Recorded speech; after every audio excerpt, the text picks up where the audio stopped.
Are you ready?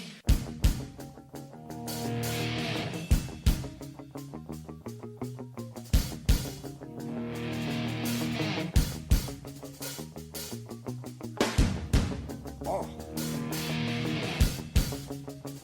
Oh, yeah.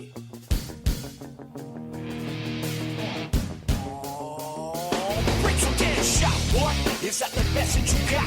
We about to go live. Are you ready to rock? So take a shot, boy. Is that the message you got?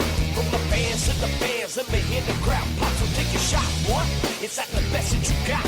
We about to go live. Are you ready to rock? So take a shot, boy. Is that the message you got? From the fans to the fans, let me hear the crowd pop. So take a shot. Oh yeah. So take a shot. Oh, so take a shot. Oh, so take a shot. If you're ready and willing, I'm able, and welcome to another exciting edition of Shot of Wrestling, the interviews. If you're not done so already, make sure you follow us on all forms of social media at Shot of Wrestling on Facebook, Instagram, Twitter, and YouTube. You can also contact us via email at inbox@shotofwrestling.com or dial it up 619-343-3005 and leave your comments on the Shot of Wrestling hotline. Now we say it time and time again that wrestling brings us together, and today is no different. Today we are joined by the one true Ace Austin. Welcome to Shot of Wrestling. Hello. Hello. Now, it's been a while since we've been in contact. We've been wanting to get you on the show for a few months now, and crazy to think that a few months would totally change the conversation, because when we were looking to meet up, you had just won the X Division Championship. Yeah, definitely over 6 months ago. Yeah. Yeah, no, I was quite the busy man before this all started. I've only been in this business for 5 years now, but in those 5 years I have never had this much time on my hands ever, and I'm sure it's the same, for a lot of people. A lot of people that we've talked to have mentioned that this pandemic has given their bodies well-needed rest and ability to recuperate. Now, you're a younger guy. Do you feel like this pandemic has also given you the time in your body to rest? Did you need that time? Well, I'm sure I did. For me, it's a mental game for me. It's something that I kind of like embedded in myself long before I was even a wrestler. I knew that to become what I wanted to be, to achieve my dreams, I was going to have to, be a different beast. So for me, it's like if I can tell myself that there's a clear, reason for doing something that'll benefit wrestling, like becoming a wrestler or bettering my body, my health. I kind of just can do that and not even think about it. Just turn it off and just do what you got to do. But yeah, so I'm sure that my body definitely needed the rest. I didn't feel like I needed a break or anything. I wasn't feeling run down or whatever. I was feeling a little overwhelmed and stressed out with like my schedule and stuff I got to do, but that's just how it is when you're at the top. Where does that stress come from? Is it balancing, the travel, or is it? It's everything. It's everything. There's so many little things. You can't ignore the changing of the tides that are always going on. You've got to be able to constantly update and improve yourself while also working this crazy, ridiculous, rigorous schedule. You're trying to focus on the things, the dates you got coming up, the travel you got to do. You got to pack for everything. You got to make sure you're ready for it. You got to just, at the same time, you got to be coming up with ideas all the time, always. So, yeah, that's just kind of where that always came from for me. And I'm sure, and environments too, like depending on where you're, who you're working for or where you're at, I'm sure that the environment that you're in can add to the stress. The Impact locker room is not that way at all. We're all very cohesive unit. It's great there. Who would you say made the biggest impression on you when you first entered the Impact locker room? I knew a lot of those guys before I got signed because I had been working closely with them, to kind of get the opportunity. So I would say Sami Callihan by far. He's had the biggest impression on my career kind of as a whole, not even just with Impact. Yeah. And we've mentioned before, and if anybody's heard you on any other podcast, you started training at 17. You signed with Impact at the age of 21, and you're one of the youngest X Division champions at Second youngest. Yeah. Next to Amazing Red, what better person to be in that category with? Yeah, I think he was like 6 or 9 months ahead of me, like age or like before me, age wise. Yeah, you have accomplished so much at such a young age that many wish they could accomplish in like their tenure of wrestling. What do you attribute that success to?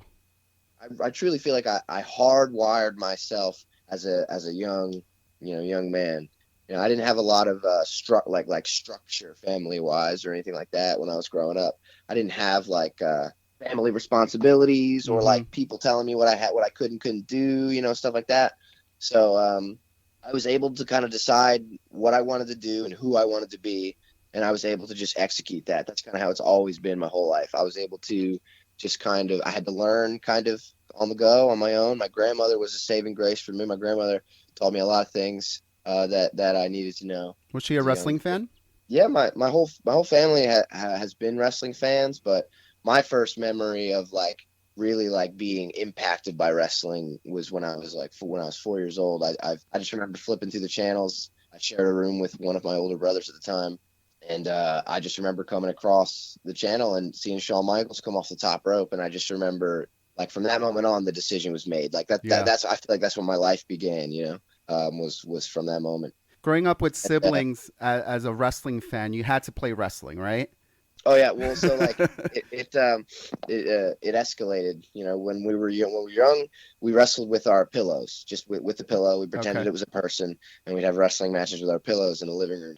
And we actually built tables. We'd drag our mattress out of our bedroom and we'd put it between two dining room chairs. Oh, We'd use those. We'd pretend those were tables. We'd jump off the couch. I did a swanton bomb one time and just smacked my face right into okay. the side of the chair. Yeah, and then as we got a little bit older, we got these like plush, almost like full size figures from Hershey Park of like the different Hershey Park characters, like the Chocolate Bar Man and the Reese's Puff Man and whatever. And they had like arms and legs, these big plush things. Yeah. And I was always very short growing up, so it was like almost as tall as I was. So we started wrestling with those because they had arms and legs, and then we eventually started wrestling with each other, of course, and that's it got out of hand. How many siblings did you have? Five, or I think there's five of us total. What a big Um, family. yeah, it was me. I had three brothers and a sister. Like it might sound a little bit big headed of me to say, but I always felt like I was destined for greater things. Okay. I was always very ready to break out of that shell. And I feel like the people around me knew that too. That's kind of how I. It was the aura that was around me. It was just like I wasn't going to be around for long. I was Mm. always I was going to take off at some point and do something with myself. Did you grow up Uh, in a small town? oh, very small, Berks Mm. County, Pennsylvania. Just I can't tell you a population number or anything, but it was just it wasn't like huge. Nobody was huge wrestling fans or anything either. So like that was a very isolated kind of like fandom growing up. It wasn't like that was a popular thing around the other kids at school or anything. Are there any life events of you growing up? Because you mentioned early age, 4 years old, to know that you wanted to be a pro wrestler. Were there any other live events that contributed to making you the man you are today? That's such a broad question, right there. I mean, like, yeah, everything. I have lived my life since I was 4 years old with being a professional wrestler in mind. So it's impacted every decision I've ever made. It's impacted everything I've ever done. And it's like I said, I never had a structure or anything. I didn't have anybody making plans for me. So the plan was always wrestling. It was never like, oh, my parents want me to go to college first, so I have to, do this, and I have to plan around doing things that other people are telling me to do. It was never like that. So everything has been with wrestling in mind, and that's it. So like, I didn't chase down, high academics in high school or anything. I just picked things that seemed like they would be fun and that I could deal with until it was time for me to get out of school. Yeah. You know, and that led to a lot of really cool little side like talents that I was able to do, like doing musical theater. I took these television production classes that taught me a lot about being in front of and behind the camera. We had a great graphic design program in my high school, Mm-hmm. so I learned how to like silk screen print on like t-shirts and garments and all that. I learned how to use some offset printing presses and just print like paper goods and paperwork. We even did some glassware stuff. It Oh, was wow. great. So yeah, I took like general business classes that might teach me something. Yeah, any like elective class that I was allowed to choose from was kind of just like fair game. Just anything that would Were you a Uh, good student growing up? I mean, I wasn't like bad by any means, but I was definitely English was my best subject. Math was my worst. I couldn't get it done with math. I needed a lot Mm-hmm. of help with that, and thank goodness for my grandmother. She was always right by my side, making sure I made it through school. Yeah, I was like real interested in English, so it wasn't that difficult for me, kind of get that work done. But there's just a lot of tedious stuff that I didn't, you know, it didn't really like, touch my soul. I was just like, it's such a drag for me to do it. But I didn't make trouble for nobody. I wasn't like almost failing out or anything. I just, I rode the line. I didn't really care about the grade as long as it was passing. Yeah, and you mentioned musical theater. So is that a hidden talent? Are you a good singer? Yeah, yeah. If you went to do karaoke, what would be your go-to karaoke song? Oh, my go-to karaoke song. I listen to a lot of strange music, so picking a karaoke song would have to be like I'd have to prepare for that. Honestly, I don't. A lot of songs I like probably wouldn't be on a karaoke box. What kind of songs do you like? It's usually like I have definitely a huge variety of music, especially from growing up with my different siblings Mm-hmm. and their influence. Guns N' Roses is my favorite kind of Fuck has yeah. by far. That was my brother Mark was huge into Guns N' Roses, and that was one of the things I just remember I could never get tired of listening to was Hell Guns yeah. N' Roses. Me too. And then he listened to a lot of like Bright Eyes, Conor Oberst, kind of like really out there music. Mm-hmm. And then as I got older and like the groups of friends that I would shift around between, it was always very different musical tastes in that sense. And then getting into musical theater and the show tunes is great. I got a job at Hot Topic when I was 14 years old, and that was a whole other beast too. There's just like such a different variety of music from everybody that came in there. So I like to think I'm not huge into country or like trap music, Uh-huh. anything that's like a little too extreme. But I like to give everything a chance. Of course. Now, obviously, we talked about you being very young in the business, but you're essentially growing up in a business. Like thinking about the milestones that we mentioned earlier, like at that age, I was doing something completely different. Do you feel like you've sacrificed anything of like you growing up to be a professional wrestler? 100% in every way. I'm molded by this in a huge way, and that's something that I know that I'm noticing all the time. Mm. Just personally, like we've been talking about how it was, when I was younger. I got a job at 14 because I needed a sense of independence, and I didn't feel like I could rely on a lot of people in my life, so I needed so I managed to get a job at Hot Topic when I was 14, and I held that job all the way through. And that's a side hustle I keep going once a week now. Hot Topic Still, yeah, Hot Topic has worked with my schedule. Like just they've let me do whatever I needed to do. They've been nothing but supportive towards my endeavors. It's an easy gig. I go into this. I get to go into the store like once a week and just do my thing. It's a good dose of reality too. Like yeah. once a week, I get to take myself out of the wrestling bubble Mm-hmm. and just kind of hang out with people that don't know anything about it, and it's nice. Have you ever been But recognized while you were working? oh yeah, that happens. That happens just more and more all the time.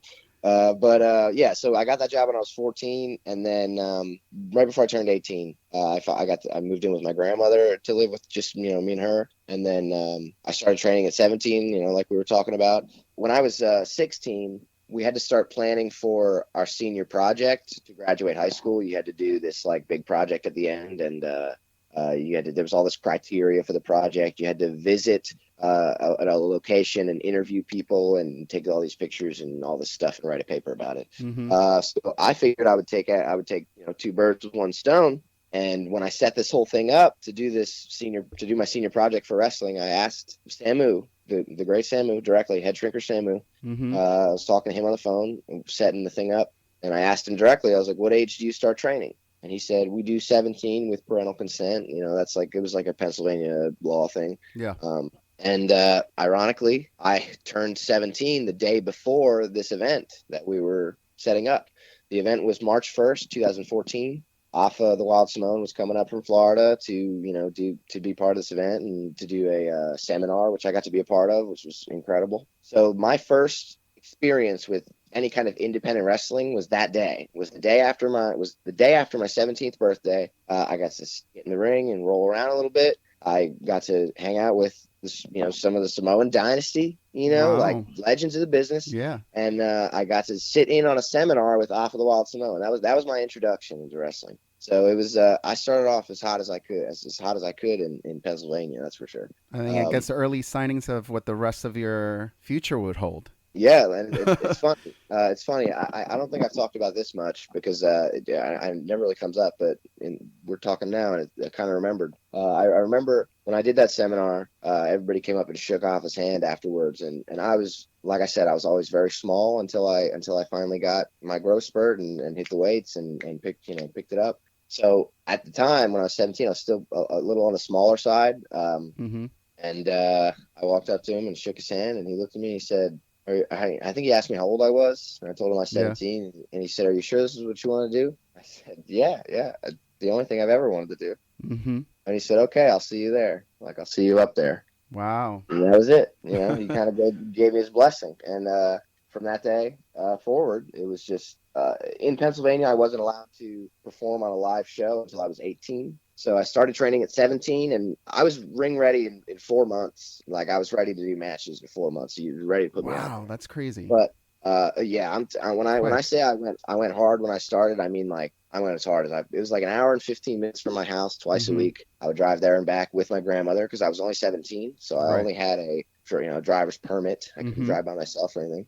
So my grandmother let me use her car for years, and she would go with me everywhere before I started traveling, to different states and traveling the world and all that.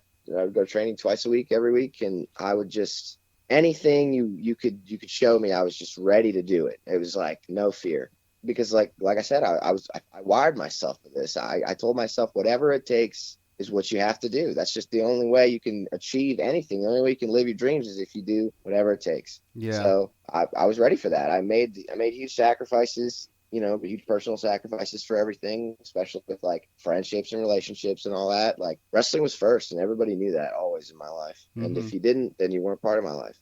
Now, being As a with student, the Samoans training there, they're very connected with the WWE. Was that your aspiration to take that road into it? oh yeah, so it's funny you say that. When you train with the Samoans, you pretty much train with the WWE in mind. Mm-hmm. So I still didn't really even have a grasp on what independent wrestling was. You haven't even attended a independent wrestling show before you even started training. Is that correct? Well, yeah, that is correct. Wow. Yeah, I'd never been to.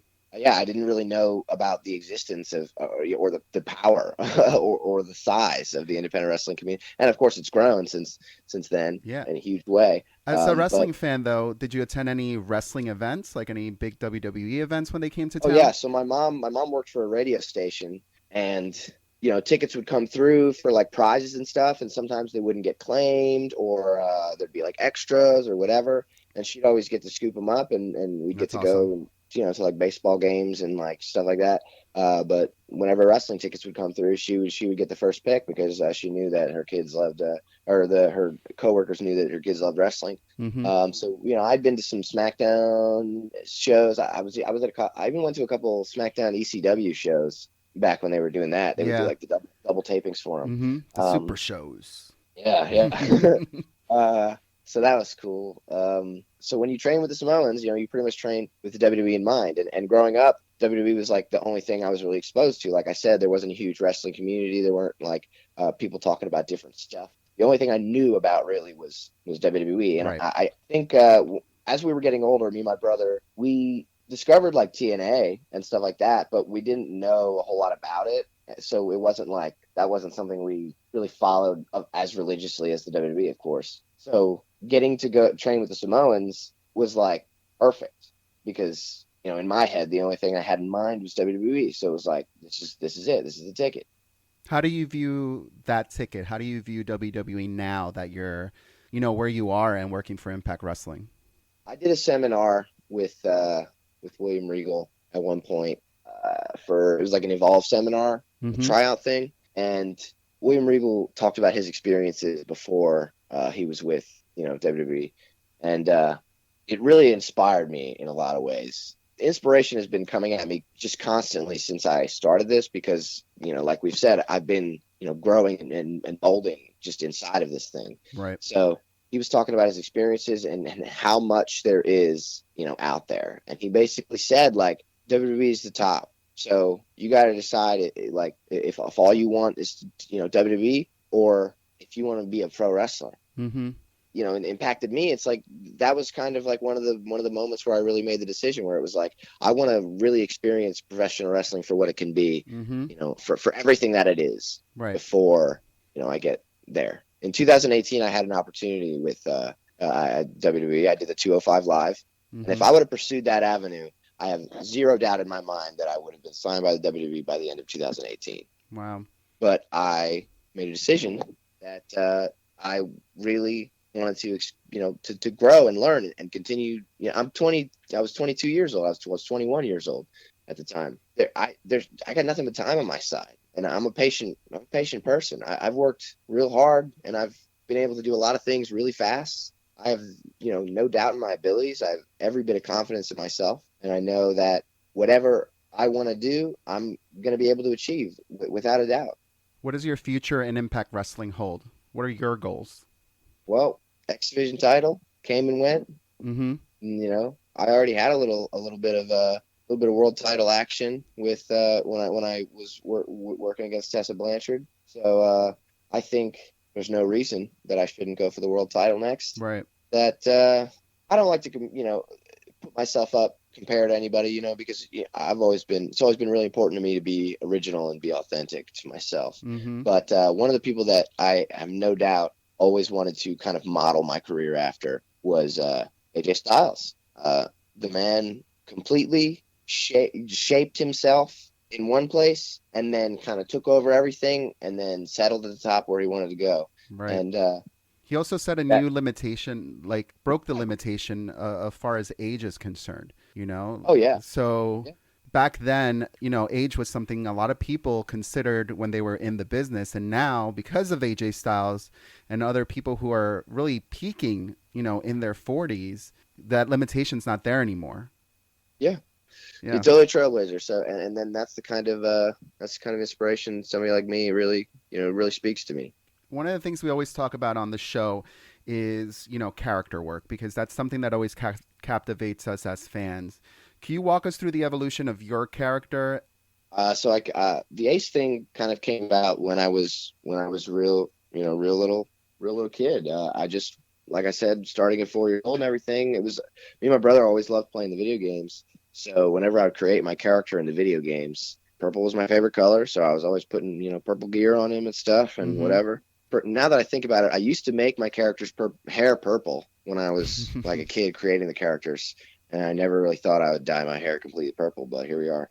Yeah, so creating that, my characters in the game, I always liked putting the tattoo on the shoulder of the like the Ace cards. I don't know why. That was like one of the preset tattoos that you found in the game, and I was like, oh, that's pretty cool. And I'd always put it on my character's shoulder, and I just started calling him, Ace. And originally, when my best friend at the time, when I was in whatever grade I was in, I got him into wrestling, and we had talked about being a tag team. So I was like, let's be a tag team. We'll be the Ace of Spades, me and you. Yeah. And I'll be Ace, and like whatever. So that's where the seed was planted, and the Ace thing just kind of stuck around through my whole life. And then when I had to start seriously thinking about it, I was like, what can I do to make this real now? When I started training and everything, and I had to come up with all this. So I stuck with the Ace of Spades thing at the start, and I still wanted to call myself Ace. And I call myself by like my full name. I called myself Ace Austin Hiley when I started, Okay. but it was too long. It didn't flow. Ace Austin flows a lot better, and it's just real easy alphabetically. Mm-hmm. With going to training and stuff, my trainers, I worked with them on coming up with things that would and maybe would not work. And yeah, it was just always a very positive process. I've never worked with anybody that was like, you have to do it this way. Right. Okay. It's always good to collaborate, like let me get the advice from people that are more experienced, but it's important to always put your own spin on things. There's no way you're going to be original or speak to anybody if you're not. Where do you draw your typical. inspiration from then? So I've always wanted to be a real life superhero, so of course superheroes had huge inspiration on the concept behind like the attitude. And I knew that I didn't know anything about being a wrestler or what it actually was like or anything like that. I can't say that I was just coming up with like ideas ahead of time because I didn't know what the criteria was. I didn't know what it entailed. So it was kind of just like the video games were like the only thing I knew about creating a wrestler. So honestly, I think video games. Now that we're talking about it, it's a discovery of mine. I think video games had a huge impact, and maybe I don't give them enough credit for it because, yeah, like I said, I knew nothing about how to be a wrestler yet. I was just a kid. So creating a character in a video game is like there's so many games that like as the generations have gone on, they get more elaborate, and Yeah. you do these modes in the game where you're like a manager, and you make things happen, and you can create storylines, and like so that's probably where like a huge part of the influence came from, was like being able to put myself into a video game and then like see how things play out, and that kind of helped shape where all those ideas came from. I always knew I wanted to be the ace, and then from there it's kind of just like you just got to play off of what you're involved in, like what your surroundings are. Yeah, That's like one of the things I've learned the most. and creating your character, that's part of the game as well. Like, it would spend so many hours, sometimes more so creating characters than actually playing the matches, playing out the matches. Yeah, when I was creating myself, especially, like, everything had to be perfect. I had to change every little detail about how they looked. The move sets are so strenuous. Like, you just sit there for hours having to change every little movement that this person makes to fit something that I would want to be like. And like, I put all the man hours into that because, like, I didn't have nothing better to do until I became a wrestler. And like you said, as the time progressed, there were more and more details, so more and more time got invested in that. Yeah. With video games, what would you say is the best wrestling video game that ever was created? Probably No Mercy. I mean, No Mercy's like No Mercy's some classic stuff. I loved the TNA game. I still have a copy of that for like a old, I think it's PlayStation. It might be PlayStation 3. Outside of wrestling video games, what other video games do you play or did you play? Batman's my favorite superhero. So the Batman series, those games, they're incredible. Mm-hmm. Amazing stuff.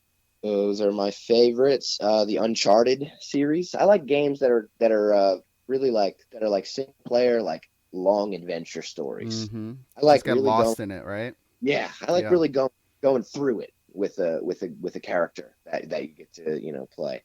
This quarantine thing is really there's been some more video game time than I've really had in a long time since I was in high school. Before I trained, I haven't played video games as much. Yeah, it's a silver lining. Yeah, it's nice to really take some time and do that. But yeah, the Uncharted series is awesome. There's a game called Dishonored. There's like 3 renditions of the game. I love that. That game was really, really cool when I played it. I'm into the Dead Rising series right now. I'm playing them. They're not my favorite, but I'm going through them. Is there anything that you're binge watching with the extra time at home? Well, I of course watched Tiger King. What are your thoughts? And Tiger King is similar to wrestling in some ways. Absolutely. I've noticed. There's just the big cat world is this world that like has no rules and there's like no real policies about it. Mm-hmm. But the people that like have the most stock in them kind of try to make the rules, but then there's people that don't want to follow those rules and do their own thing with the big cats. So it's like there's just so many like little carny things that are like so similar to wrestling, and I think it's funny. Like they're just these worlds that you can get lost in that the outside world has no idea is this crazy. I watched all the Star Wars movies. Yeah, I had never watched those before, so that was awesome. They're masterpieces. They really are. They really are. I had a great guide in the Star Wars movies. my girlfriend really showed me the way. Was she like surprised that maybe you haven't watched the Star Wars saga before? Yeah, of course. Yeah. Oh yeah, of course she was. Of course she was. She was mad when I told her. She loves them. So we watched those. Could have been a deal breaker. We're watching The Mandalorian right now. That's so far been a really incredible show. How are you able to find time to find someone in wrestling with someone so focused? I wasn't interested in finding anyone because I think like that's kind of an ill-fated pursuit. you know, Mm-hmm. it'll let it happen. Play it as it lies, you know. Fate kind of made it happen, and that's the way I like it. You know, it happened by chance, and it was very organic, and I think that that's important. There was nothing forced. There was none of that. Are you a romantic guy? I've always been. Yeah. What's the most romantic thing you've done? I mean, we're talking different generations of romance. I draped a banner off of a bridge one time to ask a girl to prom. That was cool. Um, and then I did some classic playing a song out the window sort of thing. Wow. John, John Cusack Yeah, moves. yeah, yeah. Um, what else? I'm pretty good at setting up moments. Mm-hmm. Me and my girlfriend have this thing with goats right now. That's really cute. Goats? Yeah, How goats. so? She once made a comment about goats in exchange for her hand as like a joke. Mm-hmm. So goats became a themed gift, and now I just find really cute, cool ways to gift her goats. Oh. Do you ever see yourself raising a goat? For sure, Oh, cool. baby goats are adorable. You mentioned earlier about your tattoo. Do you only have that one that we see on your shoulder, or is there others? No, I have three of them now. I Okay. would like to have more, but Really? Yeah, they're addicting, man. so I have the one that everybody sees on my shoulder. That's that's the themed one. That one came for a reason. I got a tattoo, like a little tattoo on the inside of my wrist, but that gets covered up by wrist tape. I have a tattoo on my ankle that is obviously under my kick pads. And I have a tattoo on on my calf. And two of those tattoos are Friday the 13th tattoos that I just went and got for a deal on the Friday the 13th thing. Mm-hmm. Whenever they do Mm-hmm. that every year, Yeah, yeah. or not every year, every time it happens.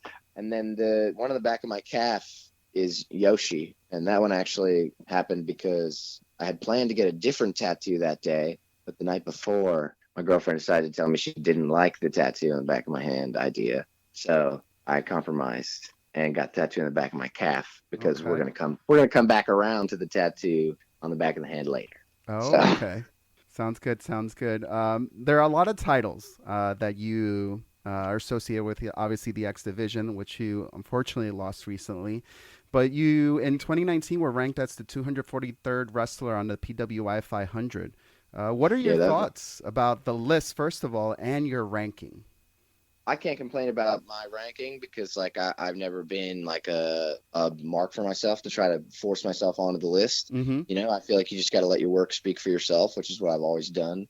So like I think it's pretty cool that I'm getting bumped on the list, but I don't take the list too seriously at all, man. Especially because you can basically buy into the list. Uh, Oh man, we were talking about your girlfriend recently, and we're big proponents that wrestling brings people together. Is there anybody else in the business that you consider a friend or a mentor that you're grateful that wrestling brought into your life? since the start. The crew with the Samoans when I started, that was such a special thing because, like I said, I was 17, so I had to travel with my grandmother every month or every week, and that made really special relationships, like with my grandmother, and then these were helping shape me. That's a really cool personal thing that I'll always hold, near and dear to my heart. Was like the friendships that I got to watch my grandmother kind of make. That was really neat. But yeah, so like I spent like a year and a half with the Samoans, but somewhere inside of that year and a half, my tenth match ever. I have a list of them here. Okay. 10th match was at the CZW Dojo Wars. So like the Combat Zone developmental program, I somehow landed a spot on the card for that. 10 matches in, and I did well enough that they wanted to work with me. So I went Mm-hmm. back every week to learn from these people at Combat Zone, and that is what really opened me up to independent wrestling. I started with the Samoans, and then I started going to Jersey every week. So it was like I would do training with the Samoans on Tuesdays in Allentown, Pennsylvania, and then on Wednesday I would go to Blackwood, New Jersey for the Combat Zone, Mm-hmm. and then I'd come back and do Allentown, Pennsylvania again on Thursday, and it was crazy. It was back and forth and back and forth and back and forth all the time, especially when I was in high school because I still had to go to school the next day. Damn. I did both for like a year, and then I started spending some more time with Combat Zone because things were kind of really taking off, and like I said, it opened me up to totally new avenues and just things I was really interested in being a part of and trying.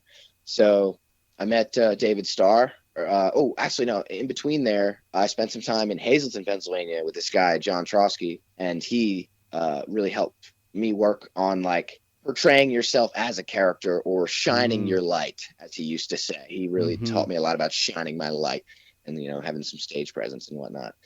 So then it was like Jersey for a while. Then I started spending more time out in Jersey because I met David Starr, and David Starr started taking me on the road with him because he was getting around a lot at that time, and traveled around with him for like a year or so. Then he started spending more time overseas, and I had traveled to the Midwest with him a few times, and I had made relationships with people out in the Midwest. Okay. So when he started spending more time overseas, I used the relationships that I made in the Midwest to kind of continue that reach that I was having, Mm-hmm. kind of all around. And then I ended up moving out to the Midwest with Dave Christ. Moved into his house, spent a year or so there, and then I moved in with Sammy Callahan. I've been with Sammy for a little over a year now, and I'm about to go on from here. Are you currently roommates with Sammy? Yes, I am. Oh, cool. Does he have any pet peeves that we need to know about? No, he's pretty fun.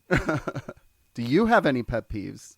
Sure, sure. I'm a bit of a particular person. I'm very neat, and as we know, Sammy's not very neat. Mm-hmm. Um, I can't complain. He's done a lot for me, Yeah. So I feel like I'm one of those people. I really feel like spending too much time in one place isn't good for you. It's just there's too much of a bubble, and you really need to just, especially as a young wrestler, like that's why I got so far so fast, because I refuse to spend too much time in one spot. Mm-hmm.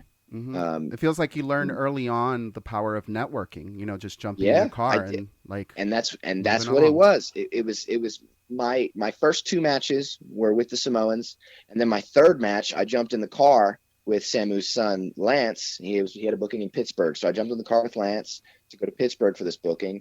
I made a good impression on that company. They were like, "Oh, bring him back whenever Lance is booked now." Wow. So I would go back with Lance whenever he had those bookings.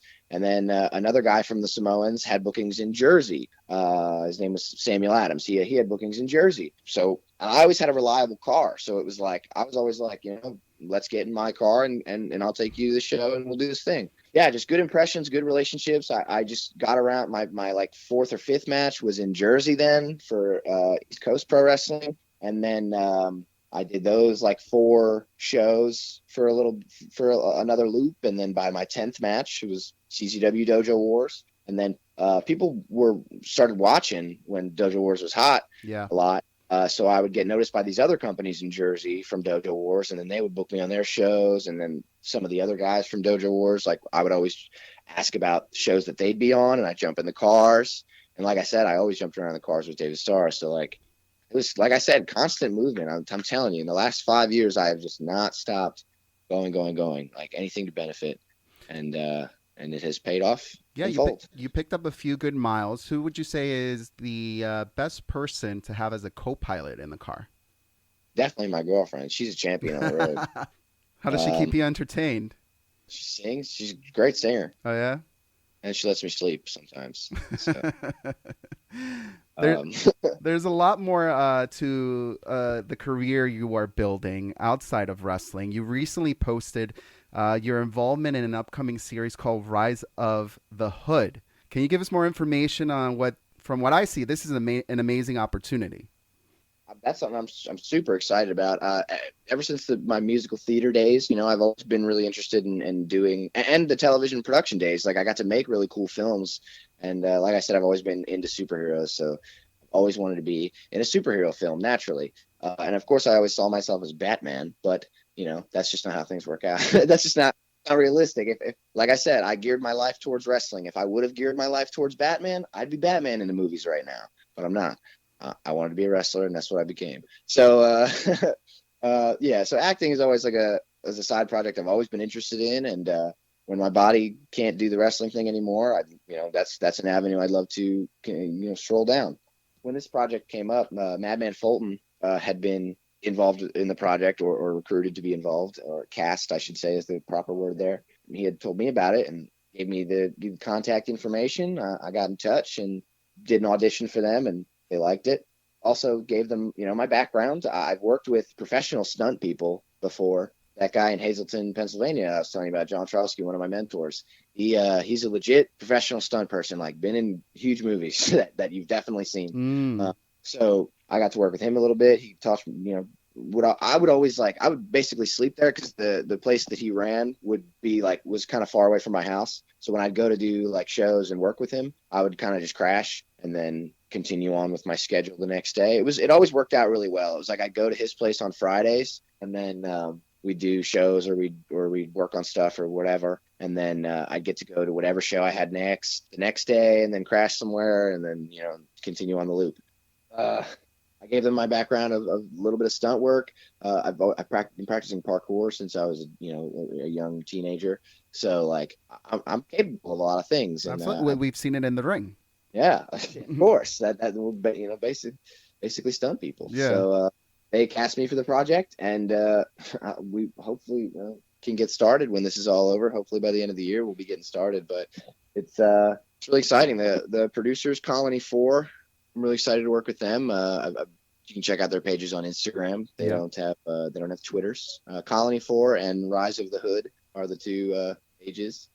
They had cast a lot of the main characters for the story, and they were looking for the rest of us to do a lot of the stunt work. So I'm super excited to really do that. And hopefully this is an avenue that will, open up even more opportunities, going forward. I was going to just say that as if your career so far has any indication on what this opportunity will come, who knows where it will take you. Because you just seem to be right place, right time, and you have the talent to be able to carry it out. I love that you said that because that's another one of the things that I've always said was right place, right time. That's like been one of the huge benefactors of my career. I've always been able to put myself in the right place at the right time because I refuse to stop moving. If something's popular or hot right now, and I'm trying to put myself in the center of it and have my part in it.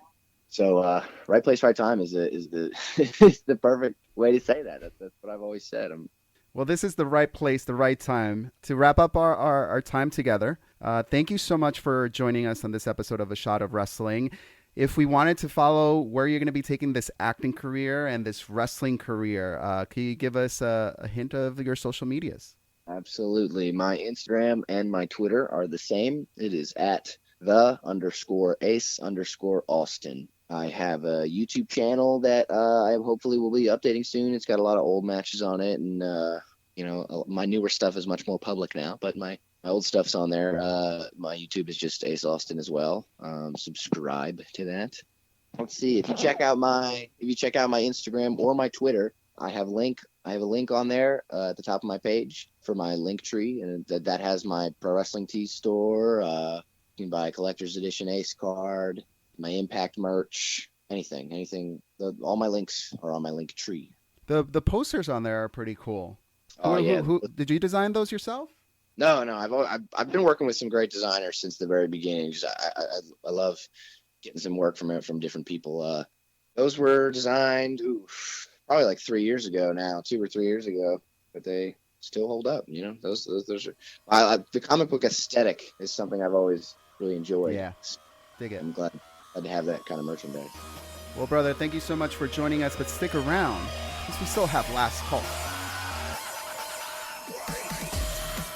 This is the one true Ace Austin. Please stay to the end of the episode for last call.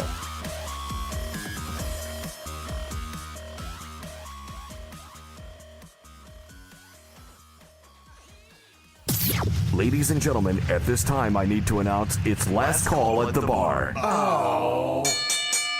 All right, everybody, you have made it to the end of the episode in its last call. We're still here with the one true Ace Austin. Now, Ace, very simple. When I ask you the question, the first thing that comes out of your mind is the first thing you should answer. Are you ready? All right. And away we go. What is your spirit animal? A monkey. Who was your mark-out wrestler growing up? Jeff Hardy. Who has been your toughest opponent? Rich Swann. Whether professionally or personally, name one thing on your bucket list. Japan. What do you consider to be your prized possession? Well, it was the X Division Championship, I suppose. What is the best feature on a woman?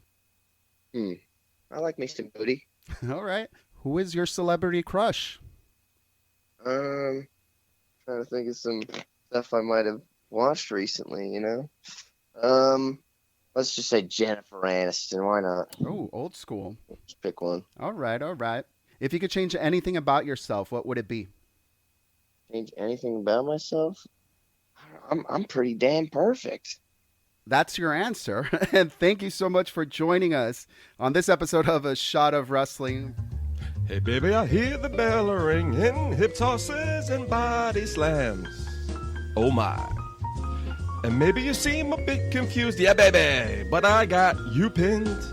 Ha ha ha ha. But I don't know what to do when I see them with that golden case. They're cashing it in. Authority all in my face. What is a man to do? Good night, everybody.